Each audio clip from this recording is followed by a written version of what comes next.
نحمده ونصلي على رسوله الكريم اما بعد فاعوذ بالله من الشيطان الرجيم بسم الله الرحمن الرحيم رب اشرح لي صدري ويسر لي امري واحلل عقدة من لساني يفقهوا قولي ربنا زدنا علما۔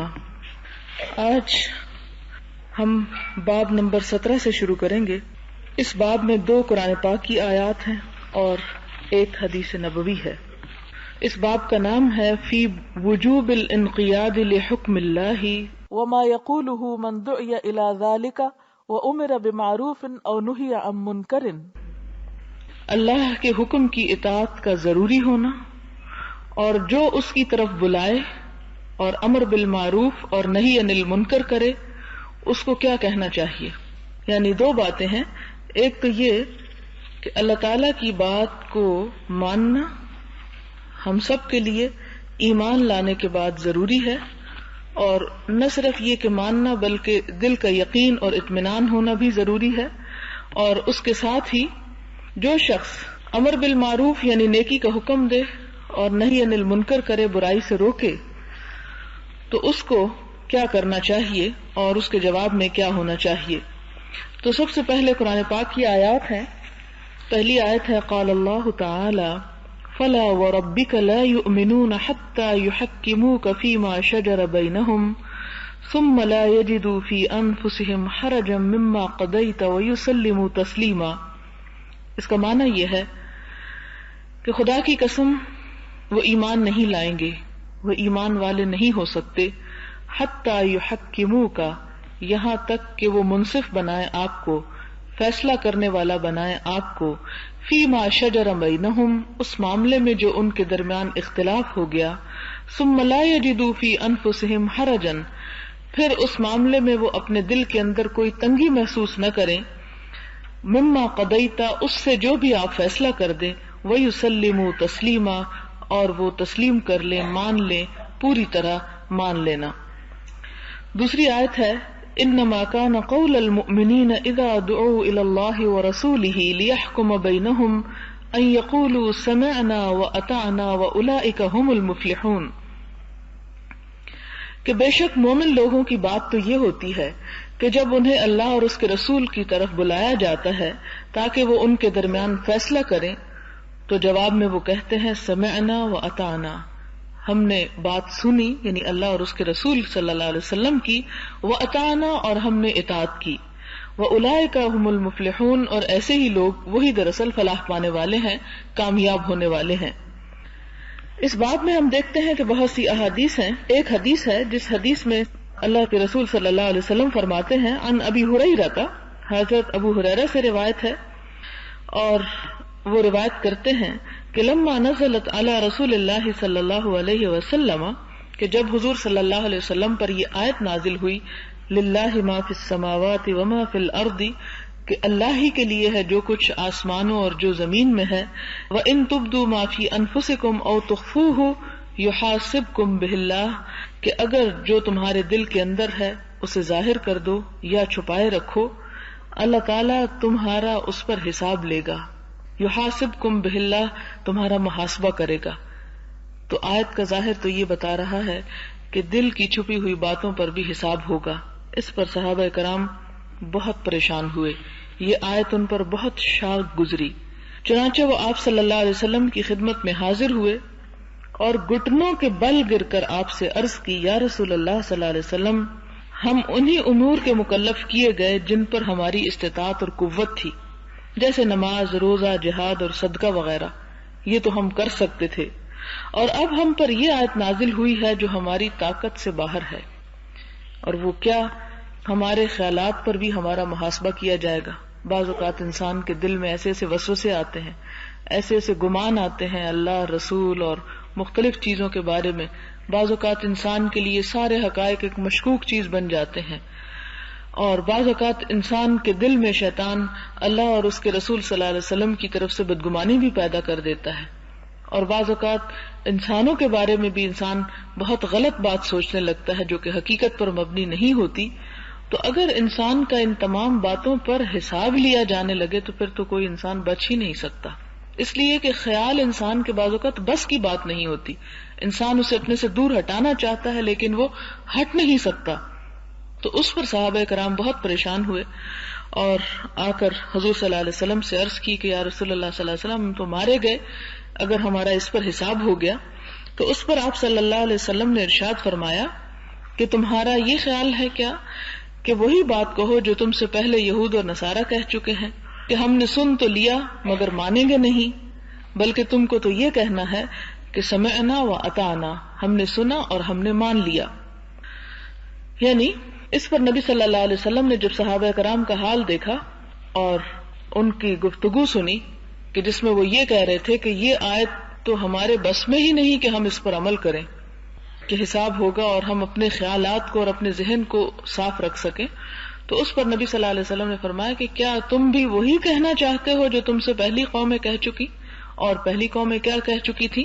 یہود و نصارہ، سمعنا و عصینا، ہم نے سنا اور ہم نے نافرمانی کی، ہم نہیں بات مانتے، ہم نہیں مان سکتے. جیسے کہ موسیٰ علیہ السلام کو ان کی قوم نے کہا اذهب انت وربک فقاتلا انا ہاہنا قاعدون، کہ جاؤ تم اور تمہارا خدا جا کے لڑے، ہم تو یہاں بیٹھے ہیں. تو اس پر حضور صلی اللہ علیہ وسلم نے فرمایا کہ نہیں، امت مسلمہ کا یہ کام نہیں ہونا چاہیے، بلکہ ہونا یہ چاہیے کہ جو کچھ وہ سنے اس پر وہ کہیں کہ ہم نے سنا اور ہم نے اطاعت کی. اور پھر اس کے ساتھ ہی جو آیت کا اگلا حصہ ہے غفرانک ربنا و الیک المصیر، کہ اللہ تیری ہی بخشش ہم چاہتے ہیں اور تو ہمارا رب ہے اور تیری ہی طرف ہمیں لوٹنا ہے. تو جب اس پر صحابہ کرام نے یہ آیت پڑھ لی اور ان کی زبانوں نے اسے قبول کر لیا تو اس کے بعد آمن الرسول کی آیت نازل ہوئی. اور وہ آیت کیا ہے؟ آمن الرسول بما انزل الیہ من ربہ والمؤمنون کل آمن باللہ وملائکتہ وکتبہ ورسلہ لا نفرق بین احد من رسلہ وقالوا سمعنا واطعنا غفرانک ربنا والیک المصیر. اس آیت کا مطلب یہ ہے کہ رسول اپنے رب کی طرف سے نازل شدہ کتاب پر ایمان رکھتے ہیں اور تمام مومن بھی، سب اللہ پر، اس کے فرشتوں پر، اس کی کتابوں پر، اس کے سب رسولوں پر ایمان رکھتے ہیں اور کہتے ہیں کہ ہم اس کے رسولوں میں کچھ فرق نہیں کرتے، اور وہ اللہ سے کہتے ہیں کہ ہم نے تیرا حکم سنا اور قبول کیا. اے پروردگار، ہم تیری بخشش چاہتے ہیں اور آپ ہی کی طرف ہمیں لوٹ کر جانا ہے. جب انہوں نے یہ کر لیا تو اللہ تعالیٰ نے وہ حکم منسوخ کر دیا جو پہلے فرمایا تھا، اور پھر فرمایا کہ لا یکلف اللہ نفسا الا وسعہا، اللہ تعالیٰ کسی جان کو اس کی وسعت سے باہر بوجھ اس پر نہیں ڈالتا. مراد کیا ہوا پھر؟ اس حدیث کا مطلب کیا ہوا؟ اس کا مطلب یہ ہے کہ یہ آیت منسوخ ہو گئی. منسوخ ہونے کا مطلب کیا ہے کہ اب اس کا محاسبہ نہیں ہوگا کہ جو چیزیں انسان کے بس میں نہ ہو، انسان کی طاقت میں نہ ہو، بلکہ کس کا ہوگا؟ جو انسان جان بوجھ کر کرے. اس کا معنی کیا ہے؟ اس کو ہم ایک بہت آسان مثال سے سمجھ سکتے ہیں کہ وہ شخص جس کے پاس ہیں ہی کل 5 روپے، اس سے یہ نہیں پوچھا جائے گا کہ تم نے یہ 5 روپے اللہ کے راستے میں کیوں نہیں خرچ کیے. لیکن اگر کسی کے پاس زیادہ مال ہے تو اس سے بہرحال ضرور پوچھا جائے گا کہ اس نے اللہ کے راستے میں اپنے مال کا ایک حصہ کیوں نہیں نکالا. جس کے پاس 1 لاکھ ہے اس کا حساب اسی 1 لاکھ میں ہے، جس کے پاس 1 کروڑ ہے تو اس کا حساب کروڑ میں ہے، اور اس سے زیادہ اور زیادہ، یعنی ہر شخص کا حساب اسی کے مطابق. مثلاً آپ دیکھیں کہ ایک شخص اگر زندگی میں صرف 20 سال جیتا ہے، اس کی زندگی ٹوٹل 20 ایئرس ہے، تو اس سے یہ نہیں پوچھا جائے گا کہ تم نے 40 سال نماز کیوں نہیں پڑھی. کیوں؟ اس لیے کہ وہ تو اس کی طاقت سے باہر ہے، اس کی لمٹ سے باہر ہے کہ وہ پڑھ ہی نہیں سکتا. اسی طرح آپ دیکھیں کہ ایک شخص ہے، وہ فقیر ہے، 2 وقت کے کھانے کا اس کو نہیں ملتا، اس سے نہیں پوچھا جائے گا کہ تم نے حج کیوں نہیں کیا، جو کہ اسلام کا ایک بیسک پلر ہے. اسی طرح وہ شخص جو آنکھوں سے اندھا ہے، جو چل نہیں سکتا، جہاد فرض ہونے کے باوجود اس سے نہیں پوچھا جائے گا کہ تم نے جہاد کیوں نہیں کیا. ایک شخص جو ان پڑھ ہے بالکل، اس سے نہیں پوچھا جائے گا کہ تم نے قرآن کیوں نہیں پڑھا، اس لیے کہ وہ پڑھ ہی نہیں سکتا، اسے پڑھنا سکھایا ہی نہیں گیا. لیکن وہ جس کے پاس مواقع تھے، چانسز تھے، وہ کر سکتا تھا اور پھر جان بوجھ کے نہ کیا، سستی سے نہ کیا، غفلت سے نہ کیا، تو اس کا سوال اور اس کا حساب تو بہرحال ہوگا. ایک شخص وہ ہے کہ جو ایک اچھی نیت کر سکتا تھا اور اس نے اچھی نہیں کی، بری نیت کی، تو اس کا حساب تو ہوگا. لیکن ایک وہ شخص کہ جس نے اچھی نیت کی اور پھر بھی اس کے اندر کوئی کمی کوتاہی رہ گئی، تو اس کمی کے بارے میں اس سے سوال نہیں کیا جائے گا. تو اصل بات پھر کیا ہوئی، اصل حقیقت کیا ہوئی کہ ہر انسان کا حساب اسی دائرے کار کے اندر ہے، انہی لمٹس کے اندر ہے جہاں تک انسان جا سکتا ہے، جو اس کی رسائی میں ہے، جو اس کی پہنچ میں ہے. اب آپ دیکھیں کہ حضور صلی اللہ علیہ وسلم نے فرمایا بلغوا انی ولو آیا، مجھ سے آگے پہنچاؤ خواہ ایک آیت ہی کیوں نہ ہو. اب ہر شخص تو تقریر نہیں کر سکتا، ہر شخص تو درس نہیں دے سکتا، کیونکہ اللہ تعالیٰ نے مختلف مزاج بنائے ہیں، مختلف طریقے اور مختلف انسان کی سوچیں بنائی ہیں. تو کیا اس کا مطلب ہے کہ وہ شخص جو درس نہ دے سکتا ہو وہ ایک آیت کیا اللہ تعالیٰ کے دین کی آگے نہیں پہنچا سکتا؟ پہنچا سکتا ہے. اگر وہ بول نہیں سکتا تو ہو سکتا ہے وہ لکھ سکتا ہو، اور اگر وہ لکھ نہیں سکتا تو ہو سکتا ہے کہ اسی پر عمل کر کے وہ ایک ماڈل بنا ہوا ہو. جیسے کہ آپ دکانوں میں جاتے ہیں اور آپ نے کئی دکانیں ایسی دیکھی ہوں گی کہ جہاں اشتہار نہیں لگے ہوتے بلکہ مختلف تصویریں لگی ہوئی ہوتی ہیں یا مختلف ماڈل اس طرح کے رکھے ہوئے ہوتے ہیں، ڈمیز پڑی ہوئی ہوتی ہیں کہ جن کے اوپر لباس پہنا کر انہیں کھڑا کر دیا جاتا ہے کہ ہر آتا جاتا شخص دیکھے کہ یہ لباس کس طرح کی پرسنالٹی پر کس طرح ابھرتا ہے. تو اس کا کیا مطلب ہے کہ وہ جو بت رکھے ہوئے ہوتے ہیں نہ وہ بول سکتے ہیں، نہ وہ چل سکتے ہیں، نہ وہ کچھ کہہ سکتے ہیں، لیکن اندھے بہرے گنگے ہونے کے باوجود بھی وہ سب کچھ بتا رہے ہیں جس کام کے لیے انہیں وہاں پر کھڑا کیا گیا ہے. اسی طرح اگر ایک انسان اللہ تعالیٰ کے کسی حکم پر خواہ وہ چھوٹے سے چھوٹا کیوں نہ ہو، اگر وہ اپنی ذات میں اس پر عمل کر رہا ہے تو دراصل وہ بھی اس کی ایک طرح سے تبلیغ کر رہا ہے، اس کی ایک تصدیق کر رہا ہے. رہا وہ شخص جو صرف زبان سے تصدیق کرتا ہے اور زبان سے صرف تلقین کرتا ہے اور زبان سے صرف تقریر کرتا ہے اور عمل نہیں کرتا، تو ایسے شخص کا قول تو اس کے اپنے خلاف حجت بنے گا. وہ تو اس کو فائدہ دینے کی بجائے الٹا اس کے خلاف جائے گا اور اس پر اس کی پکڑ بھی ہوگی. اسی طرح آپ دیکھیں کہ ایک شخص ہے کہ جس کو جاننے والے بہت سے لوگ ہیں نہیں، جس کی بات دور تک نہیں پہنچ سکتی، اس کی اتھارٹی اتنی نہیں، اس کا حساب اتنا ہی کم ہے. لیکن جس شخص کی رعایا جتنی بڑی ہے اس کا حساب اتنا ہی بڑا ہے. اب مثال کے طور پر آپ میں سے وہ لوگ کہ جو دوسروں کو بہت کچھ کسی بھی حوالے سے سکھا سکتے ہوں، اچھی بات بھی سکھا سکتے ہیں، بری بھی سکھا سکتے ہیں، تو ان کا حساب ان لوگوں سے زیادہ ہے جو کسی کو کچھ بھی سکھا نہیں رہے، نہ سکتے ہیں. تو ہر شخص پر کیا ذمہ داری عائد ہوتی ہے؟ اتنی جتنی اس کی وسعت ہے، جتنا اس کا علم ہے، جتنی اس کے اندر اللہ تعالیٰ نے صلاحیت رکھی ہے، جتنا اس کا ذہن رکھا ہے، جتنی اس کی عقل رکھی ہے. ایک شخص کی عقل ہی کام نہیں کرتی، ایک شخص دیوانہ ہے، ایک شخص مجنون ہے، پاگل ہے، بیمار ہے، تو کیا اللہ تعالیٰ اس سے یہ پوچھے گا کہ تم نے بہت بڑی بڑی فلسفے کی کتابیں کیوں نہ لکھی؟ نہیں، وہ کیسے لکھ سکتا ہے؟ یعنی اللہ تعالیٰ ہم سب سے بہت ہی زیادہ عقل مند ہے اور بہت ہی حقیقت کو سمجھنے اور جاننے والا ہے. بکل شیء علیم ہے.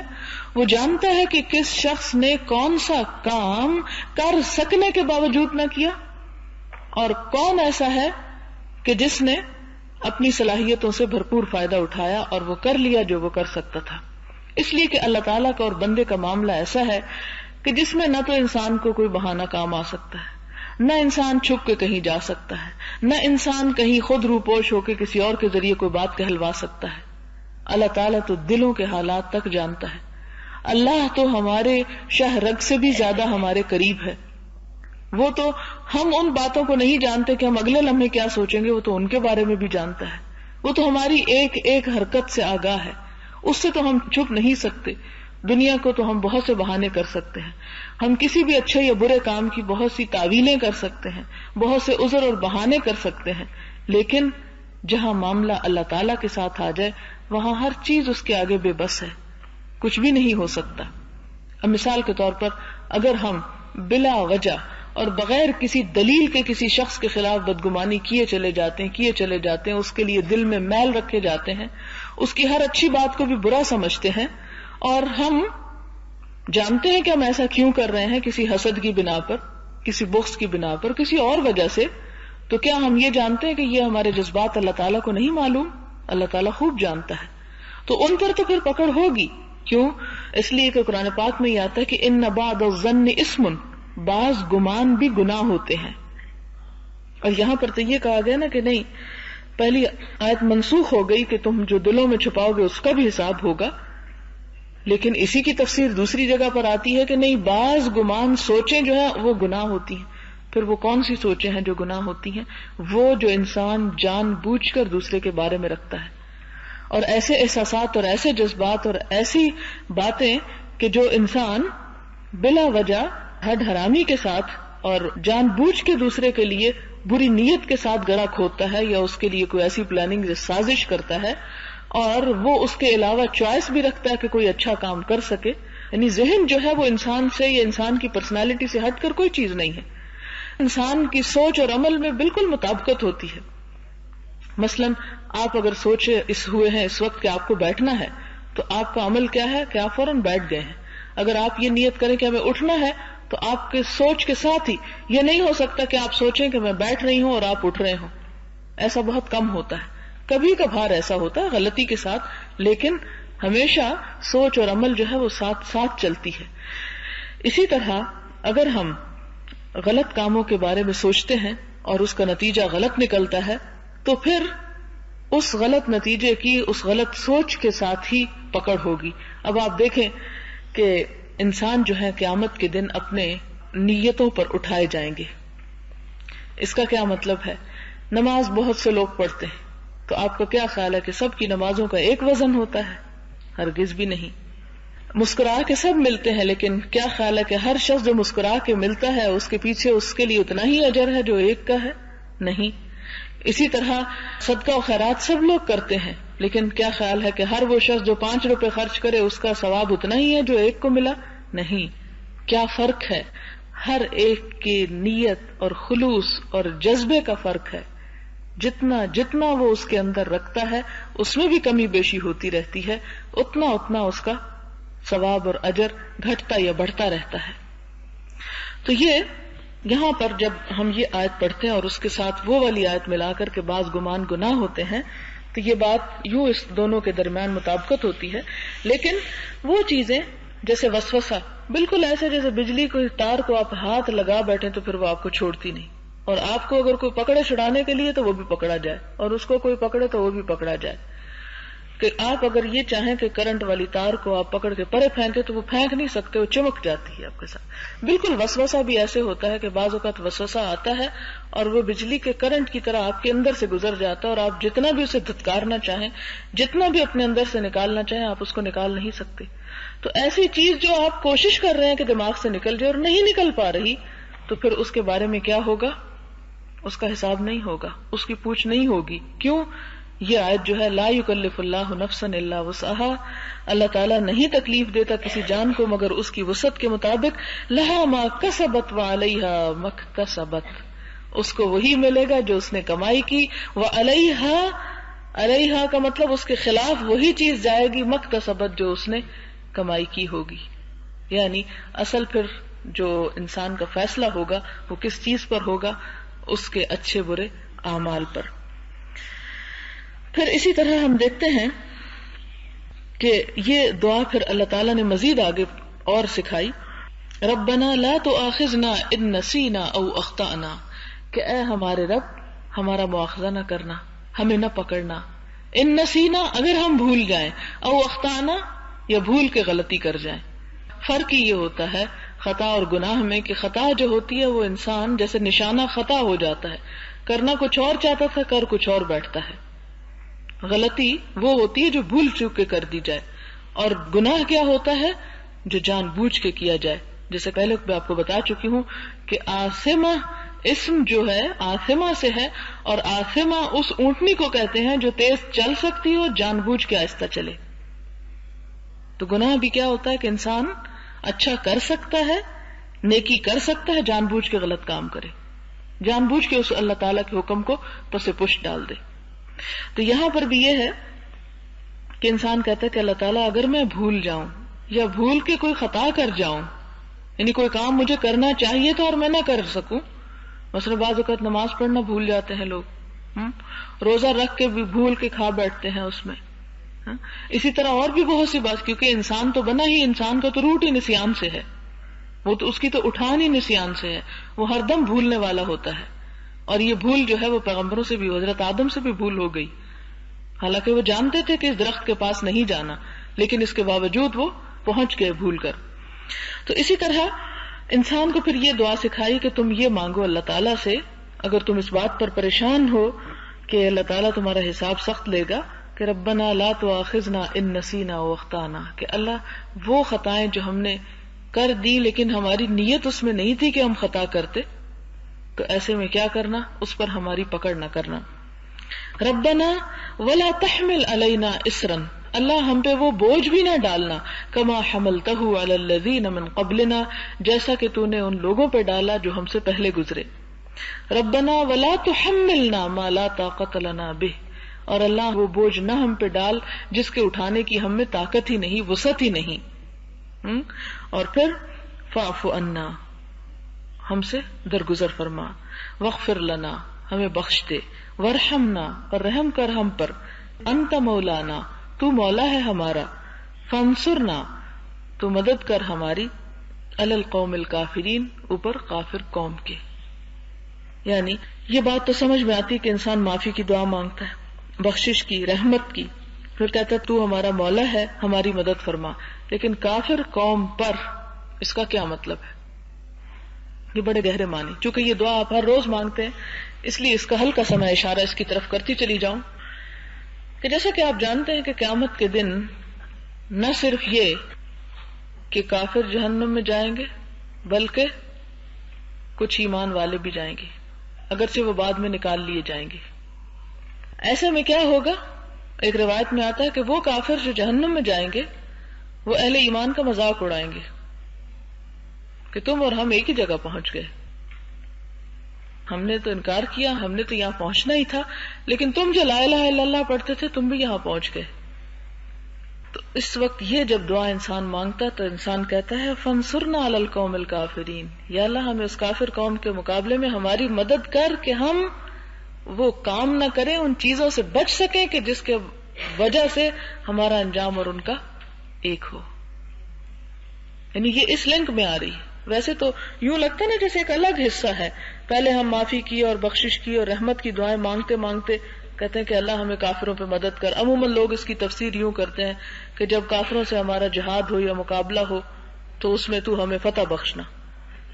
یہ صرف اس معنی میں نہیں ہے، بلکہ اس معنی میں بھی ہے ایسے مواقع پہ ہمیں رسوا نہ کرنا، جیسے کہ ایک اور جگہ پر آتا ہے وَلَا تُخْزِنَا يَوْمَ الْقِيَامَةِ، کہ اللہ یوم قیامت کو ہمیں رسوائی نہ دینا، رسوا نہ کرنا. اور رسوائی کیا ہے ایک مومن کے لیے؟ کہ وہ اللہ کا نام بھی لے اور اللہ تعالیٰ پھر اس کو سزا بھی دے دے. اس سے بڑھ کے کیا رسوائی ہے کہ آپ کسی کو کہیں یہ میری دوست ہے، یہ میری دوست ہے، یہ میری دوست ہے، اور وہ جب معاملہ کرنے لگے تو دشمنوں جیسا کرے. تو اس میں انسان کی کیا ہو جاتی ہے؟ پھر ایک طرح سے رسوائی ہوتی. تو اللہ ایسی رسوائی نہ ہماری قسمت میں کرنا اور ہماری مدد فرمانا.